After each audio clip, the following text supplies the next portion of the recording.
The film commences in a rehabilitation center, where a group of recovering addicts is seated in a circle, quietly sharing their personal stories. The atmosphere is calm yet laden with tension. Shortly thereafter, a nurse enters and calls for a woman named Darby, informing her of an urgent phone call awaiting her. Stepping outside to take the call, Darby receives devastating news. Her mother has suffered an aneurysm and is currently hospitalized in Salt Lake City, where her sister Devin is already present. Understandably, Darby is thrown into a state of panic. Later that evening, she clandestinely contacts Devin, and it quickly becomes apparent that their relationship is strained.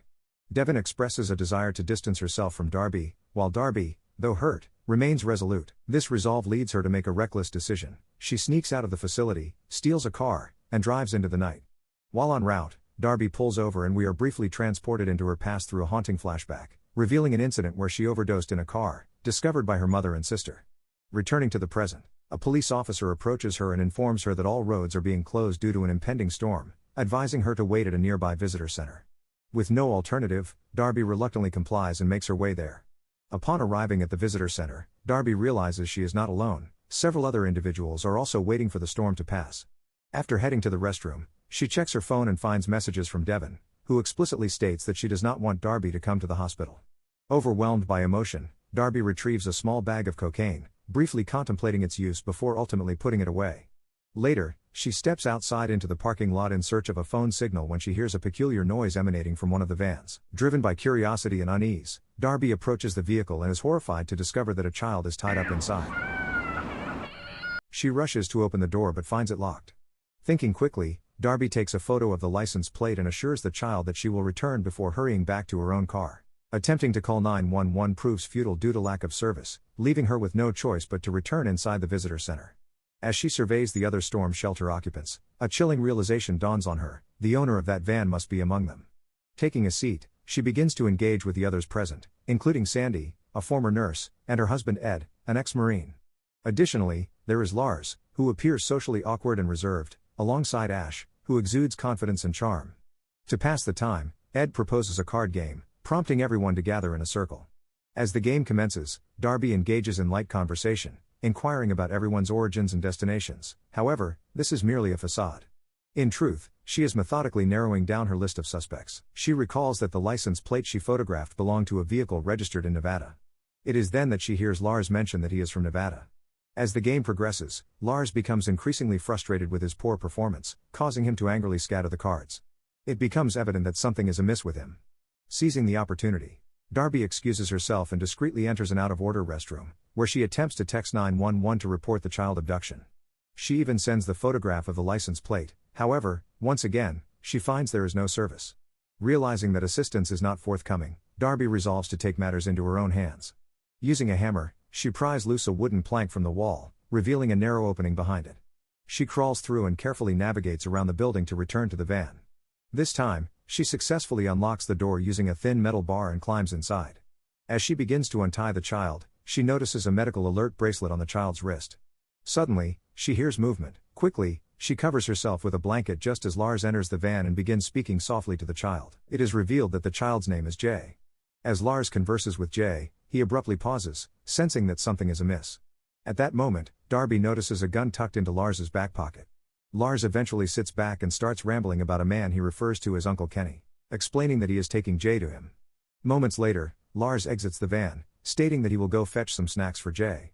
Recognizing that time is of the essence, Darby discreetly leaves a box cutter with Jay before slipping out of the van and retracing her steps. However, as Lars returns, he spots something concerning in the snow: fresh footprints leading to the van. His demeanor shifts noticeably. Meanwhile, Ash grows increasingly concerned and begins knocking on the restroom door to check on Darby. Darby quickly pulls Ash inside. However, before she can provide any explanation, Lars unexpectedly walks in. Acting on instinct, Darby seizes Ash and kisses him. Uncomfortable with the scene before him, Lars turns and exits. Once alone with Ash, Darby reveals the truth: there is a child tied up inside the van and that Lars likely suspects she is onto him. Ash appears visibly shaken but strives to maintain his composure. He retrieves a nail gun from a nearby tool cart and formulates a plan. Darby will go outside again to ensure that Lars follows her while Ash informs Ed, the ex-Marine, of the situation. Darby discreetly steps outside and makes her way to the van. Shortly thereafter, Lars follows her.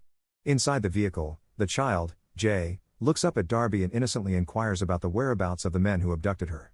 That single question alters the situation significantly. It reveals that there is not just one kidnapper. Observing from outside, Darby sees Ash and Lars engaged in conversation. In that instant, she comprehends that they are collaborating.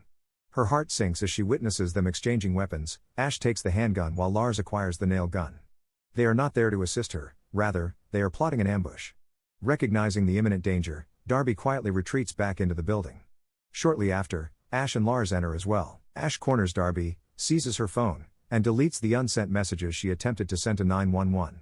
He then scrolls through her texts and discovers messages from her sister, revealing that Darby's family wants nothing to do with her and does not even wish for her presence at the hospital. Meanwhile, in the front hall, Ed begins to sense that something is amiss. Trusting his instincts, he steps outside to survey the area. Back inside, Ash confronts Darby with unsettling questions about her family. He probes deeper, asking about her father and the circumstances of his death. Shaken and frightened, Darby ultimately confesses the truth: her father took his own life. Ash's demeanor turns icy as he raises the gun toward her head and disturbingly inquires about where her father was shot.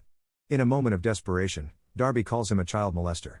While Ash does not outright deny the accusation, he claims that he is motivated solely by financial gain. He explains that Jay's father is wealthy and willing to pay any amount to have his child returned.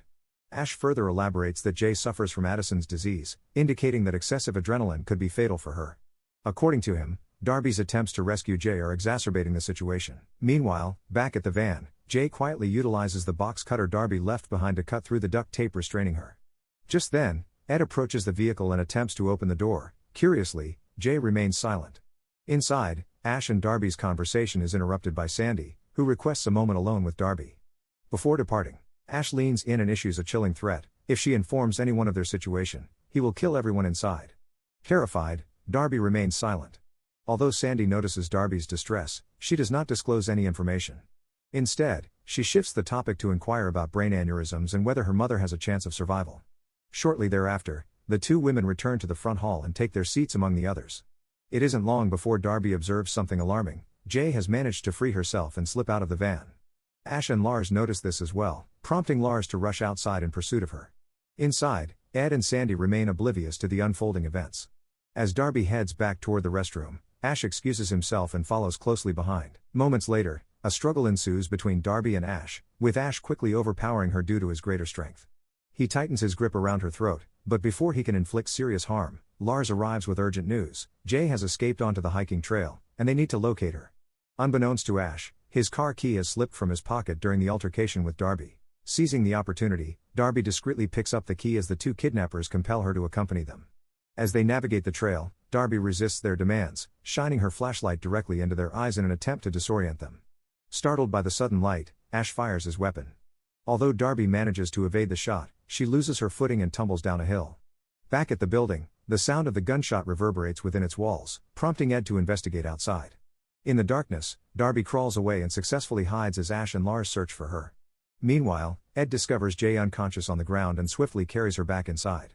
Noticing the medical bracelet on her wrist, both Ed and Sandy realize that the child is suffering from a serious condition. Shortly thereafter, Darby makes her way back to the visitor center and recounts everything that has transpired. Soon after, Ash and Lars appear outside the building, shouting and demanding entry. In response, Ed barricades the front door with chairs, buying them valuable time. As the kidnappers draw closer, Ed issues a warning. They hesitate momentarily, engaging in a debate over whether Ed is bluffing. Inside the building, it becomes evident that Ed does not possess a firearm.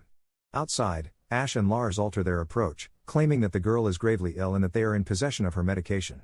This declaration causes Sandy to waver. As a former nurse, she recognizes Jay's pallor and fears for the child's survival without medical assistance. Nevertheless, Ed and Darby remain resolute. In a pivotal moment, Darby reveals that she has stolen the kidnappers' car keys. Realizing they have gained leverage, Ed shouts back that they are willing to exchange the keys for the medication. Enraged, Ash and Lars storm back toward their van. However, upon their return, they are not carrying any medication. Instead, they bring a gas can with clear intentions to set the building ablaze. Ed instructs Darby to conceal all the car keys, believing that as long as the kidnappers are unable to escape, they will refrain from harming anyone inside the building. Outside, Ash and Lars begin dousing the front of the structure with gasoline. Inside, Sandy appears visibly distressed and retrieves a can of pepper spray in preparation for self-defense. At that moment, Jay begins to regain consciousness, recognizes Sandy, and calls her name, revealing an unexpected connection between them. A flashback unfolds, illustrating that Sandy is employed as a maid in Jay's household, where Jay frequently bullies her. Later, during Jay's abduction, Sandy remains passive as Jay cries out for help.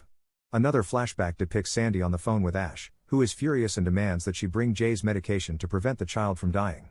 Returning to the present, Sandy suddenly screams a warning to Ash and Lars, informing them that Ed is unarmed. Before Darby can respond, Sandy sprays her directly in the eyes. Ed, taken aback, questions Sandy's actions. Amidst the turmoil, Sandy reveals that she recently received a call from the bank informing her that she and her family have lost all their savings and their future. She believed she could rectify the situation. With Darby incapacitated, the kidnappers finally breach the building. Ash hands Sandy the medication and instructs her to administer it to Jay. However, the situation quickly deteriorates. Sandy confronts Ash and Lars, only to discover their true intentions. They never intended to return Jay to her parents. The ransom was irrelevant. They are part of a child trafficking operation, and Jay was always meant to be sold. Horrified, Sandy pleads with them to stop, feeling too frightened to resist. Instead, she implores them to take the child and leave, revealing that Darby has hidden the car keys outside. Ash demands to know the key's location, but Ed cautions Darby not to disclose anything. Without warning, Ash fires his weapon, killing Ed instantly. In a fit of rage, Sandy attempts to spray Ash with pepper spray, but Lars intervenes and takes the brunt of the spray instead. Ash then shoots Sandy, leaving her incapacitated on the ground. Darby lunges for the fallen pepper spray, but Ash kicks her aside and seizes it first. He then turns back to Sandy, who is barely clinging to life, and coldly finishes her off. Subsequently, Ash drags Darby across the room and pins her against the wall with a nail gun. Nearby, Lars is in distress due to the pepper spray affecting his vision. Ash assists him in rinsing out his eyes in the restroom, leaving Darby pinned helplessly to the wall. Despite the excruciating pain, Darby struggles to free her wrist but finds it nearly impossible. She spots a hammer on the floor just beyond her reach and, with no other options available, quietly asks Jay for assistance. Meanwhile, Ash continues to help Lars wash out the pepper spray from his eyes, unaware of Darby's intentions. Lars appears shaken, clearly unprepared for Ash's lethal actions.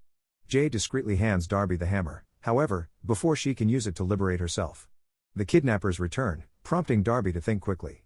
She discreetly hides the hammer just as Ash steps closer, demanding to know the location of the car keys. He seizes Darby's phone and reads a recent text from her sister, revealing that their mother has passed away. Leaning in, he presses her for answers, but Darby silently weeps, refusing to respond. Then, a small miracle occurs. Her earlier text to 911 finally goes through, indicating that the police are en route. Panic flashes across Ash and Lars's faces. In a cruel maneuver, Ash grabs Jay's arm and points the nail gun at her wrist. Desperate, Darby ultimately relents, informing them that the keys are buried in the snow outside the bathroom. Ash hands the nail gun to Lars and departs to retrieve the keys. Meanwhile, Lars appears visibly shaken and clearly uncomfortable with the escalating violence. Seizing the opportunity, Darby whispers to Jay, instructing her to walk over to the light switch and turn it off, knowing that Lars would not harm her. Hesitant yet obedient, Jay complies, prompting Lars to panic and shout for her to sit back down. With the kidnappers distracted, Darby retrieves a small bag of cocaine from her pocket and snorts it to numb her pain. Once Jay turns off the lights, Darby acts quickly. She yanks the nail from her wrist while Lars struggles to maintain control over Jay. Ash bursts back into the room and freezes upon seeing Darby now pointing a gun at Lars. For the first time, Ash appears nervous, clearly concerned for his partner. In a sudden turn of events, Jay lunges at Ash in an attempt to knock the nail gun away, but in the struggle, the gun discharges, driving a nail into Lars's head. Guilt and fear overwhelm Ash as he rushes to assist Lars, while Darby and Jay take advantage of the chaos to slip outside and enter Darby's car. Ash tries to help Lars, but the fall has driven the nail deeper, resulting in a fatal injury. Realizing Lars is dead, Ash storms outside in a fit of rage and opens fire on the car, blowing out a tire. Darby loses control of the vehicle and crashes. As she struggles to regain her composure, Ash approaches the building and sets it ablaze. Returning to the car, he is suddenly confronted by a police officer who shouts for him to step away. Attempting to feign an accident and seek help, Ash is caught off guard when Darby, now fully alert, grabs a gun and fires at him. The officer, confused and wary, misinterprets the situation and shoots, hitting Darby in the gut. Still alive, Ash seizes Darby's gun and fires at the officer, killing him. He then turns his weapon on Darby. Noticing that the officer is not entirely incapacitated, Ash picks up the nail gun and shoots him until he is dead. With the path cleared, he raises his gun once more, aiming at Darby. However, in a sudden twist, Darby delivers a fatal blow to Ash by plunging a screwdriver into his throat. Summoning the last of her strength, she crawls through the snow to access the fallen officer's radio, successfully calling for help before succumbing to exhaustion. In the subsequent scene, Darby is seen back at the rehabilitation center, over a month having passed since the traumatic events.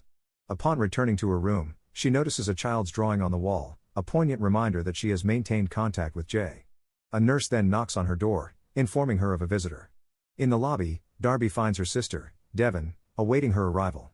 They exchange a quiet, relieved smile, suggesting that their relationship is beginning to mend. This moment marks the conclusion of the story. Darby survives, justice is achieved, and she is finally poised to move forward with her life.